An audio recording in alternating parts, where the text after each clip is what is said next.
Okay, welcome back. It's been a little while, and I've got some new stuff, and I've been working on a lot of images to make it easier for everybody to follow kind of the story and everything that's happening. So I'm going to share my screen.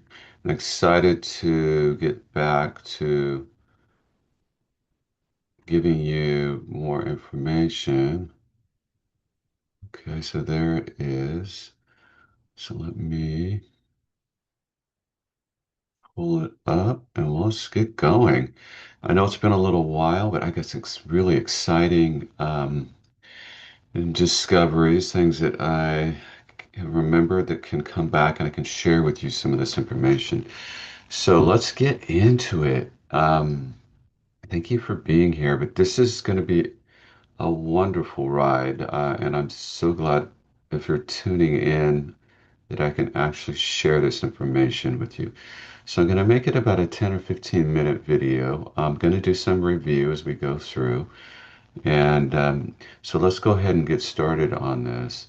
So what we have here, which I'm showing you here, is an example here of the standard Euclidean geometry. This is a square-based pyramid that's made out of six triangles. In standard Euclidean geometry, the summation of the internal angles, there are three of them for each triangle, 60 degrees. So 60 degrees times 3 is 180 degrees. And there are six triangles, so the internal summation is 1080 degrees. Each triangle at 180 degrees will close on themselves. And here's showing you an example of square-based pyramid. Over here on my phase-shifted scalar geometry, the triangles actually have some excess, 1.5 degrees excess. They don't close. They actually will tile and spin in motion.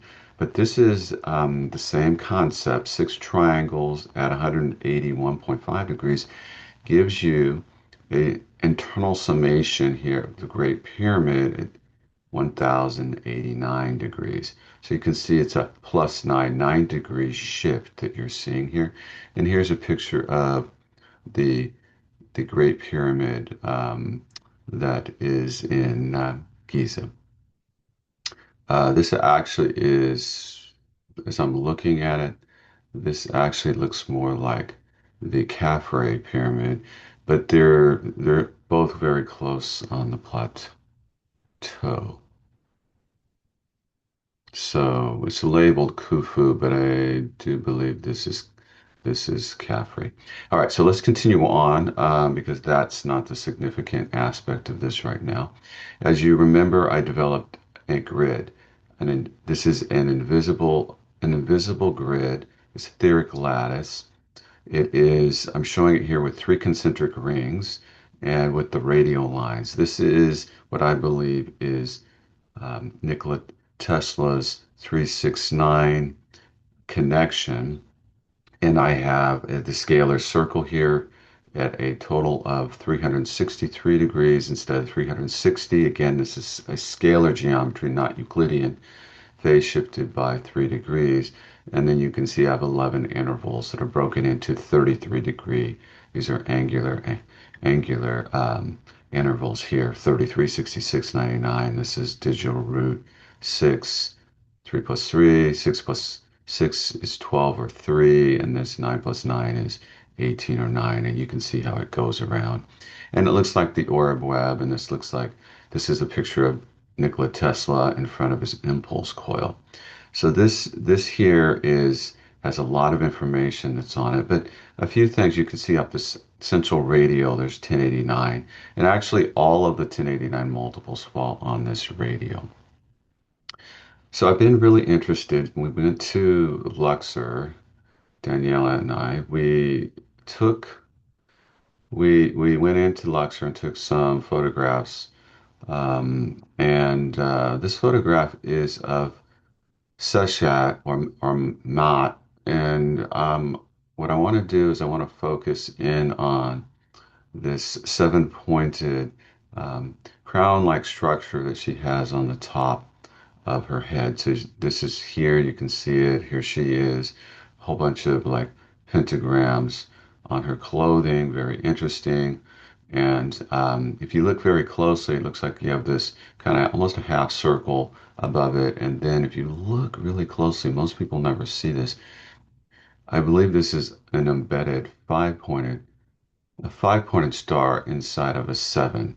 So the interesting, like what is she trying to convey here? Now, she's a goddess, and she's the goddess of geometry, order, balance, and also measurement.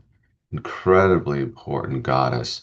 So this, I believe, is a connection to giving us some subtle clues about geometry. So I'm going to explore that here, give you a few ideas to think about as we go through. And these are the seven gates of Osiris. I took a picture in front of this so that you could see these are also the seven gates are embedded with one another, and I believe these represent the first of the 1089 multiples. So 1089, 2178, 3267, etc. for the 1089 multiples because these are the important shells. So we looked at this before, but now I'm going to expand it. I'm going to give it in a table form. This table, powerful because it's music. It's music and it's also physics, I believe, because I'm going to take this axis here, the vertical axis. If you look here, here are our 1089 multiples. So here you have one, like the square base pyramid, and then you multiply these by two, by three. So this is the very first, if you want to say in the harmonic series, this is the very first note. This is also this is also referred to if you look at Buckminster Fuller angle. He said the two most important aspects in the universe, angle and scale. He says that's all the universe does is angle and scale. And so this angle represents the harmonic series. You can see there, if we just take the first seven here, 1089 through 7623, this is what I was referring to as the 1080. This is the seven Osiris gates. Now, if you go this way, and this is something I have not shown you before, but these are because I'm working in base 10 mathematics. Essentially, if you stuff a nine in between the one and the zero, you can go, we went from four-digit mathematics now in base 10 to five. So all I did was stick a nine in there. Do you see that? And then six digits, two nines. And then seven digits, three nines. This is the scale that we're talking about. So it's like you can have a small pyramid, internal angles, and then you can make it larger and when you make it larger, it's the same structure, but the scale is different. So this has to do with frequency, because frequency is associated with length and also time. So what you're looking at here is you're looking at like the equivalent of octaves, but everything is going up by a multiple of like 10. So if a musician was looking at this, he would say that this is music. This is music except for instead of an octave, I'm going up with the pitch by 10 across here. Incredible when you consider this. Okay, now this kind of is a summary of what I just mentioned with the two axes, the angle running on the vertical and the scale pitch of the register running on the horizontal. So it's more not an octave, but a decade if you look at the actual pitch.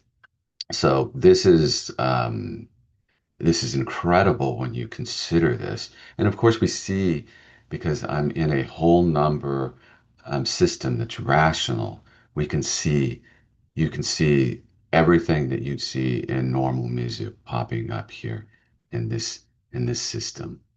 Now here's where it gets super exciting. So If you take the scalar circle, 363 degrees, and you place, we're going to focus on the number 7 right now. And if we go back, I always wanted to focus on the number 7 because if you count these for this crown, there's 1, 2, 3, 4, 5, 6, 7 here. There's 7 points that are coming off of Seshat's crown. So let's go back here. If we put these, take the scalar circle and put 7 points on it that are equally spaced. So basically what you're doing here to get the spacing is you're taking 1089 and dividing it by 7. Or you can take, this point could be 1/7, 2/7, 3/7, 4/7, 5/7, 6/7, and this would be 7/7. And if you look at those 6-digit repeats and you match them up, you'll find that you can overlap the 1089 multiples back onto these points. And I'm going to show you that in just a moment. So let's take a look here. And I'll go back to that other side. So here's me doing this. So here's 1/7. So I'm only showing you the 6-digit repeats. So let me stop here for a minute because you guys can grab your calculator. This is incredible. And I haven't seen anybody really explaining this before. They know if you take 1 and divide it by 7, you're gonna get a 6-digit repeat. And I'm only showing you the first 6 digit, but you can do it. This number will repeat. So 1/7 here will be this repeat right here. And then 2/7 will be this 6-digit repeat. They all add to 27. There's no 3, there's no 6, there's no 9. And the numbers 3/7, 4/7, 5/7, 6/7. And here this is 7/7, which we could call just 0 or 1. So then if you take 1089 and you divide it by 7, you'll see you're going to get a decimal, um, and it will be this 0.571. So I'm just aligning these with the 1089 divided by 7, whatever that 6-digit ratio is, and then 2178 divided by 7, you'll get this same 6-digit ratio. And you can just replace the 1089 multiples onto these points.